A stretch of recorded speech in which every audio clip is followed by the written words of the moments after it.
नमस्कार शिक्षक मित्रांनो. मित्रांनो, यशवंतराव चव्हाण महाराष्ट्र मुक्त विद्यापीठाचे सेवांतर्गत बी.एड शिक्षणक्रम 2026 ते 2028 तुकडीसाठी प्रवेश प्रक्रिया आजपासून सुरू झालेली आहे आणि आजच्या व्हिडिओमध्ये आपण हा बी.एड प्रवेश प्रक्रियाचा ऑनलाईन फॉर्म कशा पद्धतीने भरायचा हे आपण आजच्या व्हिडिओमध्ये पाहणार आहोत. नमस्कार, मी सचिन आपलं स्वागत करतो सचिन गायकवाड तंत्रज्ञानाचे शिक्षण पर्व या यूट्यूब चॅनलवर. आणि आपण या चॅनलवर नवीन असाल तर चॅनलला सबस्क्राईब करा आणि हा व्हिडिओ आवडल्यास व्हिडिओला लाईक करून हा व्हिडिओ आपल्या सर्व शिक्षक बांधवांपर्यंत नक्की पोहोचवा.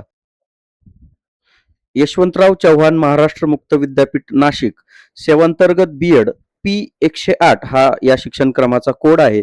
2026-2028 तुकडी प्रवेश पत्राचं वेळापत्रक या ठिकाणी दिलेलं आहे आणि ऑनलाईन प्रवेश अर्ज भरण्यासाठी आज 27 जुलै 2026 पासून ते अंतिम दिनांक 3 ऑगस्ट 2026 पर्यंत रात्री 12 वाजेपर्यंत आपल्याला हे फॉर्म भरता येणार आहे. फॉर्म कसे भरायचे त्यासाठी आपण आपल्या लॅपटॉप किंवा कॉम्प्युटरचं क्रोम ब्राउझर या ठिकाणी ओपन करतोय. इथे आल्यानंतर आपल्याला जी काही YCMOU ची जी वेबसाईट आहे ती वेबसाईट आपल्याला या ठिकाणी टाकायचं आहे किंवा YCMOU असं टाकायचं आहे. जो पहिला रिझल्ट येईल त्याला आपल्याला क्लिक करायचं आहे. क्लिक केल्यानंतर आपल्या समोर अशा पद्धतीची वेबसाईट ओपन होईल. या वेबसाईटची लिंक डिस्क्रिप्शन बॉक्समध्ये असेल, तिथे जाऊन तुम्ही डायरेक्ट जी काही लॉग इन पेज आहे त्यावर येऊन जाल. इथे आल्यानंतर आपल्याला या ठिकाणी क्लिक हिअर फॉर ऍडमिशन या पेजला क्लिक करायचं आहे. यानंतर आपल्याला इथे खाली थोडंसं स्क्रोल केल्यानंतर P108 बी.एड सेवांतर्गत शिक्षणक्रम प्रवेशासाठी येथे क्लिक करा यावर आपल्याला क्लिक करायचं आहे. यावर क्लिक केल्यानंतर आपल्याला इथे काही सूचनापत्र पाहायला भेटतील. जसं की तुम्ही आता इथे स्क्रीनवर जर पाहिलं तर अशा पद्धतीचे सूचनापत्र तुम्हाला पाहायला भेटतील. तसंच आपल्याला या वेबसाईटवरून इथे माहिती पुस्तिका जी आहे ती माहिती पुस्तिका तुम्ही डाउनलोड करून ती माहिती पुस्तिका अशा पद्धतीने तुम्ही वाचून घ्यायची आहे आणि त्यामध्ये जे काही या कोर्सबद्दल जी माहिती आहे, त्याची प्रवेश अर्ज कसा भरायचा आहे, निवड प्रक्रिया कशी असणार आहे, याबाबतची संपूर्ण माहिती या प्रवेश पत्रामध्ये दिलेली आहे. ही माहिती वाचून झाल्यानंतर आपण या ठिकाणी ऑनलाईन प्रवेश पोर्टल या ठिकाणी यामधल्या टॅबला आपण क्लिक करतोय. यानंतर एक नवीन पेज आपणासमोर ओपन होईल आणि इथे आपल्याला या फ्रेशर स्टुडंट्स या ऑप्शनला आपल्याला क्लिक करायचं आहे. क्लिक केल्यानंतर या ठिकाणी आपण नवीन ऍडमिशन घेत आहोत, आपण फ्रेश ऍडमिशन घेत आहोत. त्यामुळे आपल्याला नवीन युजरची नोंदणी करणं आवश्यक आहे. त्यासाठी न्यू युजर रजिस्टर यावर आपल्याला क्लिक करायचं आहे. इथं ऑनलाईन नोंदणीसाठी महत्वाच्या काही सूचना दिलेल्या आहेत. त्यामध्ये पहिली सूचना आहे, आपण पदवी शिक्षणक्रम उत्तीर्ण आहात का? त्यानंतर आपण डी.एड म्हणजेच डिप्लोमा इन एज्युकेशन DTED किंवा DL पूर्ण केला आहे का? त्यानंतर सध्या आपण प्राथमिक शिक्षक शाळेत शिक्षक म्हणून सेवेत आहात का? त्यानंतर आपल्याकडे डी.एड DTED किंवा DLED पूर्ण केल्यानंतर 30 एप्रिल 2026 पर्यंत किमान 2 वर्षाचा अध्यापनाचा अनुभव आहे का? या सर्व निकष आपले जर असतील तर आपल्याला या ठिकाणी या छोट्या चेकबॉक्सला क्लिक करायचं आहे आणि याप्रमाणे आपण ह्या सगळ्या पात्रता पूर्ण करत आहोत. हे जे हमीपत्र आहे याला आपल्याला ओके करायचं आहे. ओके केल्यानंतर आपल्याला या ठिकाणी नोंदणी अर्जाचा एक फॉर्मॅट या ठिकाणी दिलेला आहे. त्यामध्ये आपल्याला इथे ऍप्लिकंटचं पूर्ण नाव आधार प्रमाणे आपल्याला या ठिकाणी टाकायचं आहे आणि इथे तसेच हे आधार कार्ड प्रमाणे नाव आपल्याला दोनदा भरून घ्यायचं आहे. ऑलरेडी कंट्री या ठिकाणी दिलेली आहे. आधार नंबर आपल्याला या ठिकाणी भरायचा आहे. या ठिकाणी डेट ऑफ बर्थ मध्ये इयर, मंथ आणि डे या ठिकाणी टाकायचं आहे. लिंग या प्रकारामध्ये आपल्याला लिंग चॉईस करायचं आहे, मेल, फिमेल किंवा ट्रान्सजेंडर. या ठिकाणी आपल्याला जो मोबाईल नंबर आहे तो मोबाईल नंबर अचूक भरायचा आहे, जेणेकरून त्यावर OTP सेंड केला जाणार आहे आणि ईमेल ऍड्रेस सुद्धा अचूक भरायचा आहे. त्यावर देखील एक OTP सेंड केला जाणार आहे आणि या दोन्ही OTPचं सत्यापन आपल्याला करून घ्यायचं आहे. मोबाईल नंबर अचूक टाकल्यानंतर आपल्याला सेंड OTP वर क्लिक करायचं आहे आणि जो OTP या ठिकाणी येईल तो OTP आपल्याला या ठिकाणी टाकून घ्यायचा आहे. OTP टाकल्यानंतर त्याला कन्फर्म करायचा आहे. कन्फर्म केल्यानंतर आपल्याला या ठिकाणी तो सत्यापित झाला आहे म्हणून इथे एक टिक येईल. त्यानंतर ईमेल ऍड्रेस व्यवस्थित टाकून त्यावर देखील सेंड OTP करायचा आहे आणि ईमेलवर आलेला OTP आपल्याला या ठिकाणी टाकायचा आहे. OTP टाकून कन्फर्म या बटनाला आपल्याला क्लिक करायचं आहे. कन्फर्मला क्लिक केल्यानंतर OTPचं सुद्धा सत्यापन या ठिकाणी झालेलं आहे. त्यानंतर खाली दिलेला जो कॅप्चा आहे तो आपल्याला अचूक टाकायचा आहे. ज्या पद्धतीनं आपल्याला कॅप्चा दिसतोय तसा सेम कॅप्चा आपल्याला या ठिकाणी टाकायचा आहे आणि ॲक्सेप्ट या बटनाला आपल्याला क्लिक करायचं आहे. ॲक्सेप्टला क्लिक केल्यानंतर आपल्याला या ठिकाणी पासवर्ड डिटेल येईल. त्यामध्ये आपल्याला एक पासवर्ड टाकायचा आहे, जो आपल्या लक्षात राहील असा एक पासवर्ड आपल्याला या ठिकाणी सेट करायचा आहे. ज्यामध्ये मिनिमम 8 कॅरेक्टर ते 15 कॅरेक्टर पर्यंत आपल्याला तो पासवर्ड सेट करायचा आहे. ज्याच्यामध्ये एक स्पेशल कॅरेक्टर असणार आहे, एक स्मॉल लेटर, एक कॅपिटल लेटर अशा पद्धतीनं हा पासवर्ड आपल्याला सेट करून घ्यायचा आहे आणि हा पासवर्ड आपल्याला 2दा टाकायचा आहे. त्यानंतर इथे डिक्लेरेशन या छोट्या चेकबॉक्सला आपल्याला क्लिक करायचं आहे आणि सबमिट या ऑप्शनला आपल्याला क्लिक करायचं आहे. अशा पद्धतीनं आपलं रजिस्ट्रेशन सक्सेसफुल होईल. आपल्याला एक युजर आयडी या ठिकाणी मिळालेला असेल, तो युजर आयडी आपल्याला कॉपी करून घ्यायचा आहे किंवा आपल्याला तो कुठेतरी लिहून ठेवायचा आहे. त्यानंतर याला ओके करायचं आहे. ओके केल्यानंतर आपल्याला पुन्हा या पेजवर येऊन आपण थांबूयात. पुन्हा या फ्रेशर स्टुडंटला क्लिक करायचं आहे आणि इथे जो काही युजर आयडी आपल्याला मिळालेला आहे तो युजर आयडी या ठिकाणी टाकायचा आहे.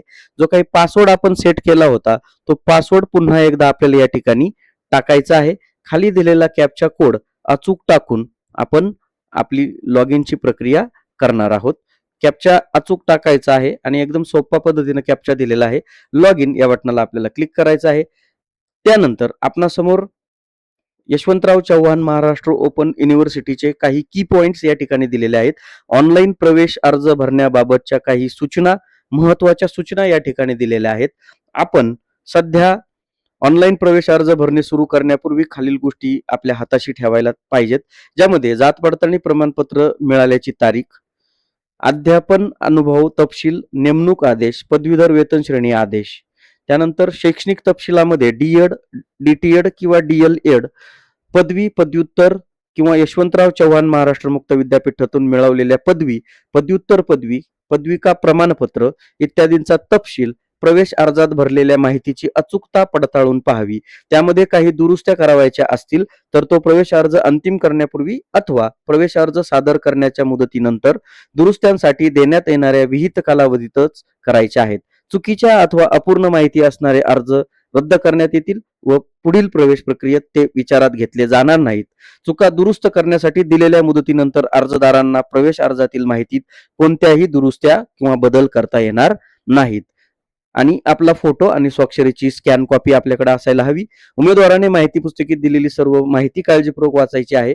उमेदवाराने आपली वैयक्तिक माहिती, अध्यापनातील तपशील, शैक्षणिक पात्रतेच्या माहिती तसेच सामाजिक आरक्षणाविषयीची माहिती प्रवेश अर्जात भरावायची आहे. त्यासोबतच स्वतःचा फोटो आणि स्वाक्षरी आपल्याला अपलोड करायची आहे. प्रवेश अर्जात भरलेल्या माहितीची अचूकता उमेदवाराने पडताळून पाहावी. त्यामध्ये काही दुरुस्त्या करावयाच्या असतील तर त्या प्रवेश अर्ज कन्फर्म करण्यापूर्वी अथवा प्रवेश अर्ज सादर करण्याच्या मुदतीनंतर दुरुस्त्यांसाठी देण्यात येणाऱ्या विहित वेळे कालावधीतच करावयाच्या आहेत. चुकीची अथवा अपूर्ण माहिती असणारे अर्ज रद्द करण्यात येतील व पुढील प्रवेश प्रक्रियेत ते विचारात घेतले जाणार नाहीत. अत्यंत महत्वाची सूचना आहे. चुका दुरुस्त करण्यासाठी दिलेल्या मुदतीनंतर उमेदवारांना प्रवेश अर्जातील माहितीत कोणत्याही बदल करता येणार नाही. अशा पद्धतीच्या अतिशय महत्वाच्या सूचना या ठिकाणी आपल्याला दिलेल्या आहेत. याला ओके करायचं आहे.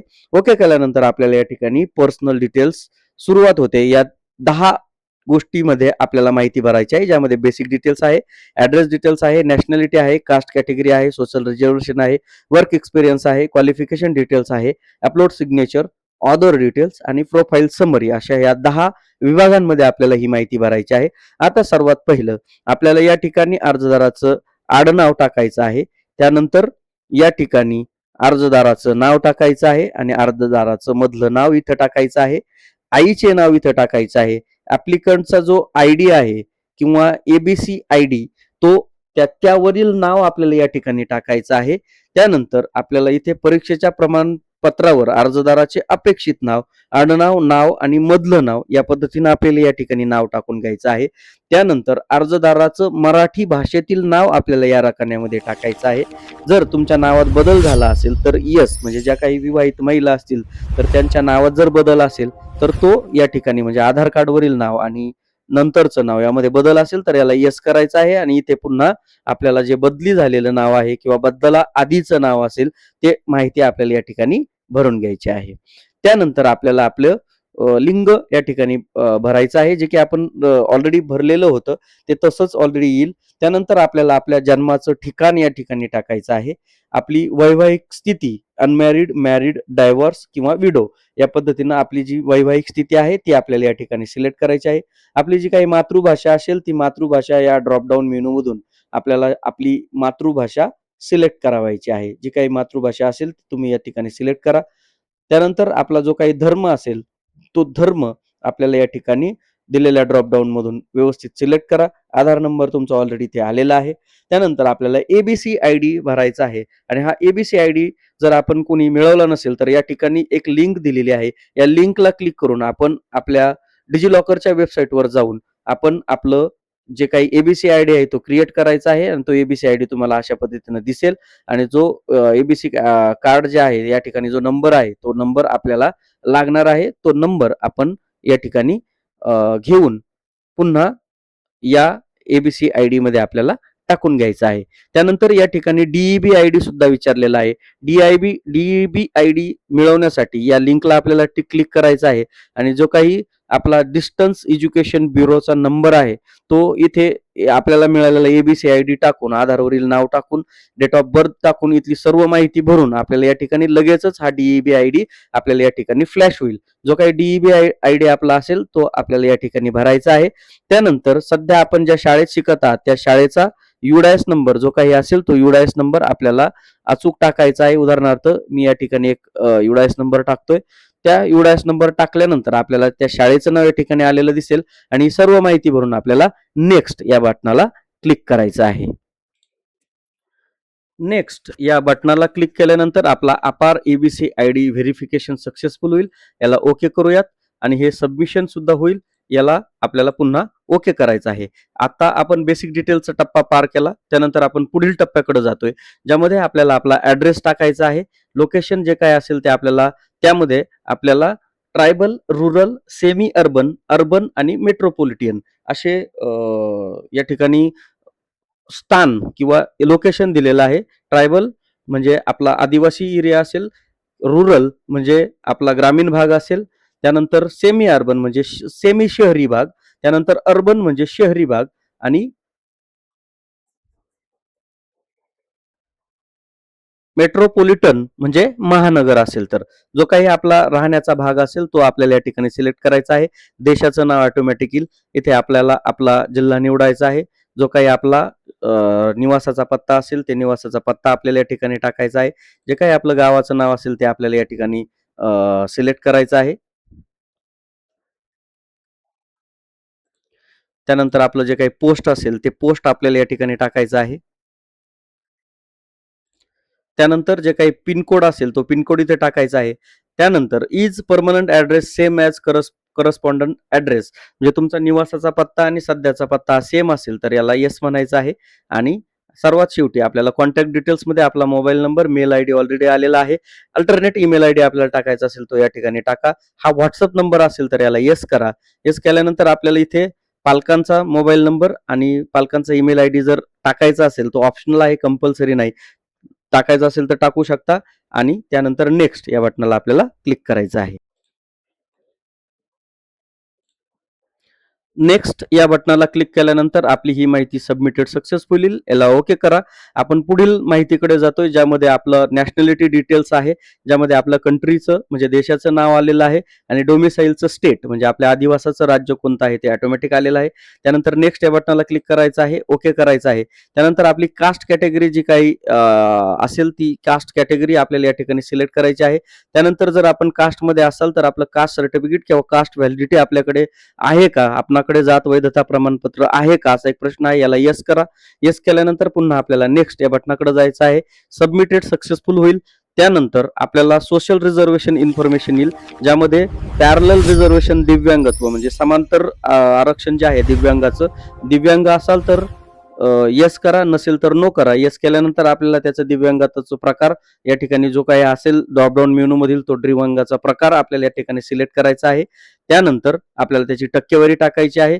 UDID क्रमांक आपल्याला या ठिकाणी टाकायचा आहे आणि प्रमाणपत्र जारी करण्याचा दिनांक सुद्धा आपल्याला या ठिकाणी टाकायचा आहे. या केसमध्ये दिव्यांगत्व नाही म्हणून नो करतोय. त्यानंतर पॅरलल रिझर्वेशन अदर डिटेल्स मध्ये समांतर आरक्षण जर इतर असेल तर त्याच्यामध्ये यस असेल तर आपल्याला इतके सगळे ऑप्शन त्यामध्ये दिलेले आहेत, ज्यामध्ये पहिला ऑप्शन आहे एक सर्व्हिसमन जो आहे त्यामध्ये माजी सैनिक पाल्य किंवा माजी सैनिक पत्नी त्यामध्ये असेल तर याला यस करायचं आहे. फ्रीडम फायटर म्हणजे स्वातंत्र्य सैनिक असाल तर याला यस करायचं आहे, किंवा घटस्फोटित किंवा विधवा असेल तर इथे यस नो पर्यायाला क्लिक करायचं आहे. त्यानंतर मेंबर ऑफ प्रोजेक्ट अफेक्टेड म्हणजे प्रकल्पग्रस्त कुटुंबातील सदस्य असाल तर, त्यानंतर मेंबर ऑफ अर्थक्वेक अफेक्टेड म्हणजे भूकंप ग्रस्त कुटुंबातील सदस्य असाल तर, त्यानंतर ऑर्फन म्हणजे अनाथ असाल तर येस नो टाईप मध्ये क्वेश्चन आहे. त्यानंतर मिलिटरी सर्व्हिसमन म्हणजेच लष्करी सैनिक किंवा सैन्य दलातील कर्मचारी असाल तर एवढे सगळे ऑप्शन्स तुम्हाला या समांतर आरक्षणामध्ये दिलेले आहेत. या केसमध्ये नाहीये म्हणून मी नो करतोय. त्यानंतर नेक्स्ट या बटनाला क्लिक करतोय. ही माहिती सबमिटेड सक्सेसफुल होईल. पुढील आपण 6व्या माहितीकडे जातोय, ज्याच्यामध्ये वर्क एक्सपिरियन्स दिलेला आहे. आता इथे do you have minimum 2 years teaching experience, तुमच्याकडे 2 वर्षाचा अध्यापनाचा अनुभव आहे का? याला ऑलरेडी येस आहे आणि त्याशिवाय आपल्याला हा फॉर्म भरता येणार नाही, त्यामुळे इथे येस येणार आहे. हॅव यू, तुम्हाला पदवीधर वेतन श्रेणी मिळालेली आहे का? जर आपल्याला पदवीधर वेतन श्रेणी मिळाली असेल तर येस करा, नसेल तर मिळाली तर नो करा. त्यानंतर आपण डीएड किंवा डीटीएड किंवा डीएलएड पूर्ण आहेत का? त्यामध्ये आपल्याला इथे ऑप्शन दिलेले आहेत. आपण डीएड केलंय, डीटीएड केलंय किंवा डीएलईडी केलंय. जे काही आपण अभ्यासक्रम घेतला असेल तो इथे टाकायचा आहे आणि डीएडचं पासिंग उत्तीर्ण झाल्याची तारीख आपल्याला या ठिकाणी सिलेक्ट करायची, जी की आपल्या डीएडच्या गुणपत्रिकेवर किंवा प्रमाणपत्रावर असणार आहे. त्यानंतर इथे काही महत्वाच्या इन्स्ट्रक्शन्स दिलेल्या आहेत. शिक्षक म्हणून अध्यापनाच्या अनुभवाचा तपशील आपल्याला 30 एप्रिल 2026 पर्यंतचा नोंदवायचा आहे. त्यानंतर अनुभवाच्या नोंदीची सुरुवात ही जुन्या अनुभवापासून सध्याच्या सेवेपर्यंत कालानुक्रमे आपल्याला भरायची आहे. जितक्या शाळा आपण चेंजेस केल्या असतील तर सुरुवातीच्या पहिल्या शाळेपासून ते आत्ताच्या शाळेपर्यंतची इन्फॉर्मेशन आपल्याला या ठिकाणी भरायची आहे. डीएड उत्तीर्ण दिनांकानंतरचाच अनुभव आपल्याला या ठिकाणी नोंदवायचा आहे. यापूर्वी जर आपण नोकरीत असाल, सेवेत असाल, परंतु डीएड उत्तीर्ण नंतरचाच अनुभव आपल्याला या ठिकाणी नोंदवायचा आहे. सरकारमान्य प्राथमिक स्तरावर काम करत असताना किमान 2 वर्षाचा पूर्ण वेळ अध्यापनाचा अनुभव आपल्याकडे आवश्यक आहे. अशा ह्या सूचना या ठिकाणी दिलेल्या आहेत. आता is it your present working school, यामध्ये तुम्ही ही सध्या तुमची कार्यरत शाळा आहे का? याला जर येस केलं तर आपल्या सध्याच्या शाळेचं नाव येईल. परंतु आपल्याला जर आपण शाळा बदललेल्या असतील, ज्यांची सुरुवातीपासून एकच शाळा असेल त्यांनी येस करायचं आहे, आणि ज्यांच्या शाळा बदललेल्या आहेत म्हणजे सध्याच्या शाळेमध्ये आपण आहोत परंतु यापूर्वी आपल्या एक शाळा किंवा 2 शाळा, जितक्या शाळा आपण बदललेल्या असतील त्या शाळांसाठी त्या भरण्यासाठी आपल्याला या नो या पर्यायाला क्लिक करायचं आहे. त्यानंतर आपली पहिली नोकरीला लागल्याच्या शाळेचा नाव आपल्याला या ठिकाणी टाकायचं आहे. शाळेच्या गावाचं नाव इथं टाकायचं आहे. त्या शाळेचा प्रकारामध्ये आपल्याला इथे सिलेक्ट नेचर ऑफ ऑर्गनायझेशन मध्ये गव्हर्नमेंट, प्रायव्हेट आणि सेमी गव्हर्नमेंट, तर तो योग्य प्रकार आपल्याला इथे निवडायचा आहे. आणि तो सेवा प्रकार पूर्ण वेळ होता की अर्ध वेळ होता, तो जो काय असेल तो आपल्याला या ठिकाणी टाकायचा आहे. त्यानंतर आपली नोकरीला लागल्याच्या तारखेपासून ते आतापर्यंतचा किंवा त्या जी शाळा आपण सुरुवातीची शाळा आहे त्या शाळेपर्यंत ज्या कालावधीपर्यंत आपण तिथे होतो तो कालावधी आपल्याला सुरुवातीला इथे टाकायचा आहे. समजा आता इथे सुरुवातीचा दिनांक जो काय असेल तो आपल्याला टाकायचा आहे. जी आपली नोकरीला लागल्याची तारीख असेल ती आपल्याला या ठिकाणी सिलेक्ट करून घ्यायची आहे. समजा या ठिकाणी एक तारीख मी इथे टाकतोय. त्यानंतर या शाळेमध्ये शेवटची जी काही आपला दिवस असेल कार्यमुक्तीचा त्या दिवसापर्यंत आपल्याला इथे त्याची नोंद घ्यायची आहे. समजा अशा पद्धतीनं एकूण आपला एक्सपिरियन्सचे मंथ इथे ऑटोमॅटिक कॅल्क्युलेट होतील आणि शेवटी आपल्याला ऍड स्कूल किंवा ऍड या पर्यायाला आपल्याला क्लिक करायचं आहे. ऍड स्कूल केल्यानंतर सक्सेसफुली ऍडेड एक्सपिरियन्स डिटेल येईल, याला ओके करा आणि अशा पद्धतीनं खाली एक कॉलम तुम्हाला वाढलेला दिसेल. आता आपण जी दुसरी शाळा आहे ती दुसरी शाळा आपल्याला या ठिकाणी पुन्हा भरायची आहे. तुमच्या पहिल्या शाळेची माहिती भरून झाल्यानंतर आपल्याला पुढील शाळा निवडायची आहे आणि अशा जर आपल्या आणखी जास्ती शाळा असतील तर आपल्याला नो या पर्यायाला क्लिक करून पुढे जायचं आहे. परंतु जर तुमची जी शेवटची शाळा असेल त्यावेळेस तुम्हाला जी सध्याची शाळा आहे तिला येस करायचं आहे. त्या शाळेचं नाव, स्कूल ॲड्रेस, गावाचं नाव, पिनकोड, शाळेचा प्रकार, तालुका आणि सेवेचा प्रकार आणि स्टार्ट डेट टू 30/4/2026 पर्यंतची माहिती आपल्याला या ठिकाणी भरायची आहे. याला ऍड करायचं आहे. आता ही शेवटची शाळा भरल्यानंतर आपल्याला कोणतीही माहिती पुढे भरता येणार नाही अशी सूचना ऑलरेडी या ठिकाणी आलेली होती. त्यानंतर आपल्याला शिक्षक म्हणून एकूण अध्यापनाचा तपशील आपल्याला या ठिकाणी ऑटोमॅटिक आलेला दिसेल. सध्या काम करीत असलेल्या शाळेचा UDIS नंबर, कोड इथं आलेला आहे, जिल्हा आलेला आहे, राज्य आहे, अभ्यास केंद्राचं नाव या ठिकाणी आलेलं आहे. त्यानंतर शिक्षक म्हणून अध्यापनाचा अनुभव तुम्हाला या ठिकाणी आलेला दिसतोय. त्यानंतर नेक्स्ट या बटनाला आपल्याला क्लिक करायचं आहे. आपला जो अनुभव आहे तो या ठिकाणी सक्सेसफुली सेव्ह होईल. त्यानंतर आपण पुढील क्वालिफिकेशन डिटेल्सकडे वळतोय, ज्यामध्ये क्वालिफिकेशन डिटेलमध्ये शैक्षणिक पात्रतेचा प्रकार आपल्याला या ठिकाणी निवडायचा आहे. मास्टर्स आहे, PG डिप्लोमा आहे, PhD आहे, YCU MOU सर्टिफिकेशन प्रोग्राम आहे आणि डिप्लोमा लेव्हल प्रोग्राम आहे. आपल्याला एक एक करून ही माहिती या ठिकाणी भरायची आहे. समजा आपलं सुरुवातीला जर आपलं डिग्री झाली असेल तर आपल्याला डिग्री निवडायची आहे. त्यानंतर शैक्षणिक पात्रतेचं नाव आपल्याला या ठिकाणी टाकायचं आहे. BA असेल BA किंवा BCom किंवा बॅचलर ऑफ सायन्स किंवा यापैकी वेगळं असेल तर इथे सिलेक्ट करायचं आहे. या ठिकाणी परदेशी संस्था किंवा विद्यापीठामधून शिक्षण, इंडियन किंवा फॉरेन असं दिसतंय. राज्याचं नाव ऑटोमॅटिक आलेलं आहे. या ठिकाणी विद्यापीठाचं नाव आपल्याला सिलेक्ट करायचं आहे. जे काही विद्यापीठ असेल ते विद्यापीठ तुमचं YCMU असेल तर YCMU किंवा सावित्रीबाई फुले पुणे विद्यापीठाचं असेल तर ते विद्यापीठ तुम्हाला इथे सिलेक्ट करायचं आहे. देशाचं नाव पुन्हा या ठिकाणी एकदा आलेलं आहे. त्यानंतर शैक्षणिक पात्रतेची स्थिती कशी आहे, पास आहे की साठी इथे नाहीये, फक्त पास हा ऑप्शन आहे. त्यानंतर आपल्याला ही निकालाची तारीख, जी BA उत्तीर्ण झालाय त्या निकालाची तारीख आपल्याला या ठिकाणी टाकायची आहे आणि आपल्या निकालामध्ये श्रेणी किंवा गुण असल्यास आपल्याला, जर श्रेणी असेल तर ग्रेड्स निवडायचा आहे, गुण असतील तर आपल्याला मार्क्स निवडायचे आहेत. मार्क्स निवडल्यानंतर आपल्याला इथे टोटल ऑब्टेन गुण, एकूण आउट ऑफ गुण आणि पर्सेंटाईल या ठिकाणी टाकायचे आहे आणि ऍड या बटनाला क्लिक करायचं आहे. ऍडला क्लिक केल्यानंतर ही क्वालिफिकेशन डिटेल आपली सक्सेसफुल होईल आणि अशा पद्धतीनं एक एक रकाना आपल्याला खाली यायला लागेल. आता आपण पुढील क्वालिफिकेशन कडे जातोय, ज्यामध्ये आपण डिग्री भरलंय. आता आपण मास्टर्स कडे जातोय. मास्टर्सला निवडल्यानंतर आपण या ठिकाणी नेम ऑफ जे काही आहे त्यामध्ये MA, MCom, MSc, MA घेतला असेल तर MA निवडा. त्यानंतर विद्यापीठाचं नाव आणि हे ऑटोमॅटिक आलेलं आहे. आता इथे कोणत्या विद्यापीठाचं तुम्ही हे कोर्स केलेला आहे तो या ठिकाणी निवडा. त्यानंतर इथे सध्याची त्याची शैक्षणिक स्थिती जी काय असेल ती टाका. ही सर्व माहिती भरून आपण याला ऍड मोरला क्लिक करणार आहोत. ही माहिती आपली या ठिकाणी भरलेली आहे. परत पुढे आपल्याला क्वालिफिकेशन टाईपमध्ये पुन्हा आपल्याला PG डिप्लोमा लेव्हल प्रोग्राम जर आपल्याकडे असेल तर PG डिप्लोमा लेव्हल प्रोग्राम निवडा. या ठिकाणी जो काही आपण PG डिप्लोमा केलेला असेल, ज्यामध्ये DSM म्हणतो, डिप्लोमा इन स्कूल मॅनेजमेंट जर आपण केलेलं असेल तर ते डिप्लोमा इन स्कूल मॅनेजमेंट या ठिकाणी सिलेक्ट करा. त्याची युनिव्हर्सिटी ऑटोमॅटिक यशवंतराव चव्हाण विद्यापीठ येईल.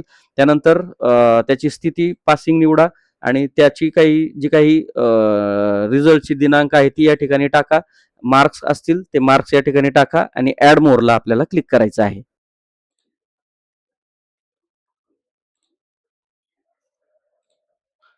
ऍड मोरला क्लिक केल्यानंतर आपली ही एज्युकेशन क्वालिफिकेशन डिटेल याला ओके होईल.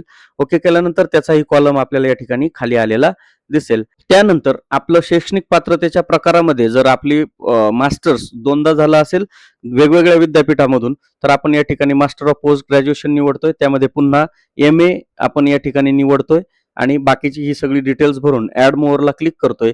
ही एज्युकेशन क्वालिफिकेशन आपलं या ठिकाणी वाढलेलं दिसेल. त्यानंतर आपल्याला जे काही आपले आणखी इतर जर प्रोग्राम असतील तर आपल्याला या ठिकाणी एक एक करून ते ऍड करायचे आहेत. जर आपल्याकडे सर्टिफिकेशन लेवलचे प्रोग्राम असतील तर यामध्ये इतके सारे सर्टिफिकेशन प्रोग्राम आपल्याला पाहायला भेटतील. दिलेल्या या कॉलम मधून आपलं जे काही लास्ट क्वालिफिकेशन असेल ते लास्ट क्वालिफिकेशन आपल्याला इथे सिलेक्ट करायचं आहे आणि नेक्स्ट या बटनाला आपल्याला क्लिक करायचं आहे. यानंतर आपण अपलोड सिग्नेचर या ऑप्शनकडे जातोय 8 नंबरच्या. यामध्ये आपल्याला फोटोग्राफ अपलोड करायचा आहे. त्याची साईज 5 KB ते 1024 KB जेपीजी फॉर्मॅटमध्ये आपल्याला आवश्यक आहे आणि सहीचा जो फॉर्मॅट आहे तो 5 KB ते 512 KB पर्यंत आपल्याला या ठिकाणी पाहिजे. तर या ठिकाणी आपल्याला आपला फोटोग्राफ अपलोड करायचा आहे. त्यासाठी ब्राउझवर क्लिक करायचं आहे. जिथे आपण फोटो सेव्ह करून ठेवलेला आहे तो फोटो आपल्याला या ठिकाणावरून सिलेक्ट करायचा आहे आणि त्याला ओपन म्हणायचं आहे. ओपन म्हटल्यानंतर आपल्याला या ठिकाणी क्रॉप बटन येईल. या क्रॉपला क्लिक करायचं आहे आणि जो काही फोटो असेल तो फोटो आपल्याला चांगल्या पद्धतीनं असं जो बॉक्स दिसतो या बॉक्स प्रमाणे आपल्याला हा फोटो व्यवस्थित क्रॉप करून घ्यायचा आहे. जितका फोटोची साईज आपल्याला दिलेली आहे त्या पद्धतीने आपण हा फोटो अचूक क्रॉप करायचा आहे आणि सेव्ह या बटनाला क्लिक करायचं आहे. याला अपलोड म्हणायचं आहे.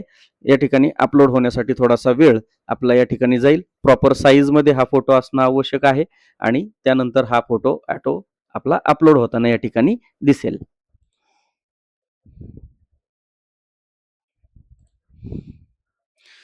यानंतर आपल्याला सही अपलोड करायची आहे. त्यासाठी ब्राउझवर क्लिक करतोय. ज्या ठिकाणी आपली सही आपण ठेवलेली आहे डेस्कटॉप किंवा ज्या ठिकाणी आपली साईन असेल त्या साईनला आपल्याला सिलेक्ट करायचं आहे. सिलेक्ट केल्यानंतर आपल्याला तिला ओपन करायचं आहे. ओपन केल्यानंतर जी काही साईन असेल तिला आपल्याला पुन्हा क्रॉप करून घ्यायचं आहे. चांगल्या पद्धतीनं साईन क्रॉप करायची आहे. जेणेकरून आपली जी साईज आहे ती प्रॉपरली साईनमध्ये प्रॉपर येईल अशा पद्धतीनं आपल्याला ही साईन क्रॉप करून घ्यायची आहे. पहा, अशा पद्धतीनं आपल्याला ही साईन क्रॉप करायची. याला सेव्ह करायचं आहे. सेव्ह केल्यानंतर याला अपलोड करायचं आहे. सही अपलोड झालेली या ठिकाणी दिसेल.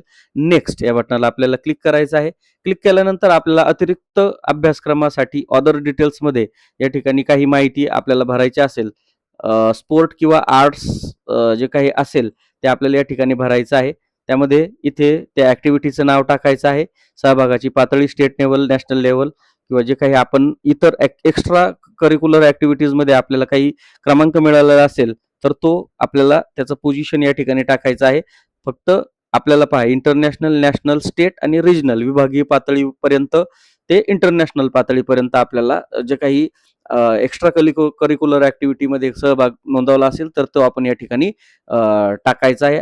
नसेल तर कंपल्सरी नाहीये. त्यानंतर या ठिकाणी एक्स्ट्रा डिटेल्समध्ये आपल्याला विचारलेलं आहे की 16 अंकी कायम नोंदणी क्रमांक भरा. ज्या विद्यार्थ्यांचे PRN हे 20 ने सुरू होत आहे अशा विद्यार्थ्यांनी आपला PRN या ठिकाणी टाकायचा आहे.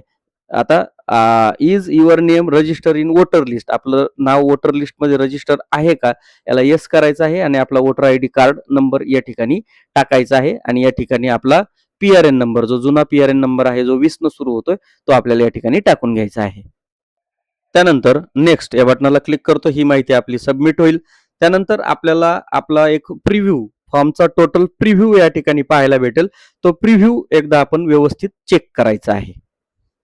संपूर्ण प्रिव्ह्यू व्यवस्थित पाहिल्यानंतर आपल्याला त्यामध्ये आपल्याला जे काही गुण पडले असतील किंवा मेरिट स्कोर आहे तो सुद्धा आपल्याला या ठिकाणी पाहायला भेटतोय. एकूण स्कोर काय जो असेल तो पाहून घ्यायचा आहे, खात्री करायची आहे पुन्हा एकदा आणि शेवटी सबमिट या बटनाला आपल्याला क्लिक करायचं आहे. सबमिट केल्यानंतर आपल्याला या ठिकाणी एक प्रमाणपत्र येतंय ज्यावर आपण आपली माहिती आपल्याला दुरुस्त करता येणार नाही. तर आत्ताच हे सबमिट करण्यापूर्वी आपल्याला जर काही संदिग्धता असेल किंवा कुठल्या प्रकारची माहिती बदल करायची असेल तर आपण कॅन्सलला क्लिक करून आपण आपली माहिती बदल करू शकता. पण जर आपल्याला 100% खात्री असेल तर आपण हा फॉर्म या ठिकाणी सबमिट करू शकता. सबमिट या ऑप्शनला क्लिक केल्यानंतर आपलं प्रोफाईल अपडेटेड सक्सेसफुल होईल. याला ओके करायचं आहे. त्यानंतर आपल्याला या ठिकाणी पुढे काही टर्म अँड कंडिशन्स दिलेले आहेत. पुन्हा आपल्याला या सर्व बाबी क्लिअर करायच्या आहेत ज्यामध्ये आपल्याला ही माहिती पुस्तिका नीट वाचली आहे किंवा अशा पद्धतीचं काही ॲक्सेप्टन्स आहे याला ॲग्री करायचं आहे. ॲग्री केल्यानंतर परत नेक्स्ट करायचं आहे. नेक्स्ट केल्यानंतर आपली इलिजिबिलिटी रिझर्व्ह कॅटेगरीमध्ये आहे आणि त्या ठिकाणी आपण आपली जी काही कॅटेगरी निवडलेली आहे ते पुन्हा एकदा रिक्वायर्ड क्रायटेरिया आपण खात्री करायची आहे. नेक्स्ट या बटनाला क्लिक करायचं आहे. आपलं पेपरचं माध्यम या ठिकाणी दिलेलं आहे. आपण जे काही माध्यम निवडलं असेल ते माध्यम आपल्याला या ठिकाणी सिलेक्ट करायचं आहे. सेमिस्टर 1 साठी जे काही विषय असतील, कोर्स सिलेक्शन असेल ते तुम्हाला या ठिकाणी दिसतंय. आपल्याला जे काही कोर्सेस असतील या ठिकाणी ऑप्शनल कोर्सेस आहे, कंपल्सरी ग्रुप आपल्याला या ठिकाणी दिलेला आहे. त्यानंतर इथे ऑप्शनल कोर्सेसमधून आपण योग्य तो विषय या ठिकाणी निवडायचा आहे. सेमिस्टर 1 साठी वेगळा विषय आहे, सेमिस्टर 2 साठी वेगळा विषय आहे. त्यामुळे अभ्यासपूर्ण माहिती घेऊन आपल्याला या ठिकाणी तो जो काही विषय आहे तो निवडायचा आहे. यामध्ये पेडागॉजी आहे, स्कूल सब्जेक्ट मराठीमध्ये, त्यानंतर पेडागॉजी सब्जेक्ट हिंदी आहे, इंग्लिश आहे, संस्कृत आहे, सायन्स आहे. त्यामुळे आपल्याला जी काही कम्फर्टेबल लँग्वेज असेल त्यामध्ये आपण ही पेडागॉजी निवडायची आहे. आणि द्वितीय सत्रासाठी सुद्धा आपल्याला या ठिकाणी पेडागॉजी स्कूल सब्जेक्ट हिस्ट्री दिलाय, जिओग्राफी दिलाय, मॅथमॅटिक्स आहे, इकॉनॉमिक्स आहे आणि अकाउंटन्सी आहे. अशा पद्धतीचे जे काही ऑप्शनल कोर्सेस आहेत ते कोर्सेस तुम्हाला या ठिकाणी या ऑप्शनल पैकी एक कोर्स आपल्याला या ठिकाणी सिलेक्ट करायचा आहे. त्यानंतर नेक्स्ट या बटनाला आपल्याला क्लिक करायचं आहे. त्यानंतर इथे आपली पुन्हा प्रोफाईल समरी आपल्याला या ठिकाणी पाहायला भेटेल. ही प्रोफाईल समरी व्यवस्थित पाहायची आहे. त्यानंतर आपल्याला या ठिकाणी एक फॉर्म डाउनलोड करण्यासाठी येईल. हा फॉर्म डाउनलोड करायचा आहे. त्याची PDF आपल्याला या ठिकाणी डाउनलोड झालेली दिसेल आणि ती व्यवस्थित आपल्याला पाहायची आहे. आपण जो काही प्रोग्राम सिलेक्ट करत आहोत त्यामधील काही महत्त्वाच्या सूचना यामध्ये दिलेल्या आहेत. त्यानंतर शेवटी नेक्स्ट या बटनाला क्लिक करायचं आहे. आता आपल्याला हे सबमिट करायचं असेल तर याला सबमिट म्हणायचं आहे, किंवा काही माहिती आपल्याला चेक करायची असेल तर आपण या ठिकाणी पुन्हा एकदा चेक करू शकतो. कारण यानंतर आपल्याला शेवटी पेमेंटचं ऑप्शन आहे. त्यानंतर ॲडमिशन पेमेंट आहे, ॲप्लिकेशन कम्प्लीटचं आपल्याला दिसणार आहे आणि त्यानंतर आपली प्रोफाईल सिक्युरिटी बाबतीत आपल्याला माहिती विचारली जाणार आहे. त्यामुळे इथपर्यंत आपल्याला ही माहिती काळजीपूर्वक भरून घ्यायची आहे. नेक्स्ट या बटनाला क्लिक केल्यानंतर are you sure would you like to submit the profile याला आपल्याला सबमिट करायचं आहे. आपलं प्रोफाईल सबमिट होईल. त्यानंतर आपल्याला ॲप्लिकेशन पेमेंट या ठिकाणी विचारलेलं आहे. आपल्या कास्ट कॅटेगरीनुसार आपल्याला या ठिकाणी पेमेंट येऊन जाईल. याला मेक पेमेंटला आपल्याला क्लिक करायचं आहे. या ठिकाणी काही पेमेंटच्या बाबतीत इन्स्ट्रक्शन्स आहेत. याला येस करायचं आहे. येस केल्यानंतर आपणासमोर पेमेंटचा गेटवे या ठिकाणी येईल. या पेमेंट गेटवेला आपल्याला क्लिक करायचं आहे. सबमिट म्हणायचं आहे. सबमिट केल्यानंतर आपल्याला या ठिकाणी पे नाऊ या बटनाला क्लिक करायचं आहे आणि ऑटोमॅटिक आपल्याला पेमेंटची समरी आपणासमोर या ठिकाणी ओपन होईल. या छोट्या चेकबॉक्सला आपल्याला क्लिक करायचं आहे. प्रोसीडला क्लिक करायचं आहे. त्यानंतर आपल्याला इथे do you want to continue यावर क्लिक करायचं आहे. येस करायचं आहे. येस केल्यानंतर आपल्याला डायरेक्ट पेमेंटचा ऑप्शन या ठिकाणी उपलब्ध होईल. आपण UPI पेमेंट करू शकता. त्यामध्ये QR येईल. तो QRला स्कॅन करून आपण आपलं पेमेंट करून घ्यायचं आहे. अशा पद्धतीनं आपलं पेमेंट झाल्याचे डिटेल्स आपणासमोर येईल. ट्रान्झॅक्शन सक्सेसफुल होईल. ऑटोमॅटिक थोडा वेळ थांबायचा आहे आणि पेमेंट करताना आपण मोबाईलवर जर करत असाल तर कोणताही ॲक्टिव्हिटी किंवा कॉल घ्यायचा नाहीये, ज्यामुळे पेमेंट आपलं रद्द होऊ शकेल. त्यामुळे हिची काळजी आपल्याला घ्यायची आहे. इथे ट्रान्झॅक्शन ID वगैरे सगळं येईल. Transaction has been successfully done असं आपल्याला दिसेल. याला नेक्स्ट करायचं आहे. नेक्स्ट केल्यानंतर आपली प्रोफाईल जी स्क्रुटिनिटी आहे तिचा प्रिव्ह्यू आपल्याला या ठिकाणी पाहायला भेटेल. हा प्रिव्ह्यू व्यवस्थित एकदा पाहून घ्यायचा आहे. या ठिकाणी तुम्हाला सांगितल्याप्रमाणे जो फॉर्म आहे तो फॉर्म आपण डाउनलोड करून घ्यायचा आहे आणि अशा पद्धतीनं आपला फॉर्म या ठिकाणी सबमिशन होणार आहे. पद्धतीनं आपल्याला या ठिकाणी आपलं प्रोग्राम जर आपण आपला फॉर्म सबमिट झाल्यानंतर आपल्याला अशा पद्धतीनं आपलं प्रोग्राम दिसेल. या ॲक्शन बटनावर जर आपण क्लिक केलं तर आपलं प्रोफाईल या ठिकाणी 100% भरलेलं आपल्याला या ठिकाणी दिसेल आणि अशा पद्धतीनं आपला फॉर्म संपूर्णपणे सबमिट झाला आहे असं आपल्यास समजास हरकत नाही. व्हिडिओ आवडल्यास व्हिडिओला लाईक करा, चॅनलला सबस्क्राईब करा, कारण याबाबतचे महत्त्वपूर्ण व्हिडिओ आपण पुढेही करणार आहोत. त्यासाठी चॅनलला सबस्क्राईब करून ठेवा. व्हिडिओ आवडल्यास व्हिडिओला लाईक करून हा व्हिडिओ आपल्या सर्व शिक्षक बांधवांपर्यंत नक्की पोहोचवा. धन्यवाद.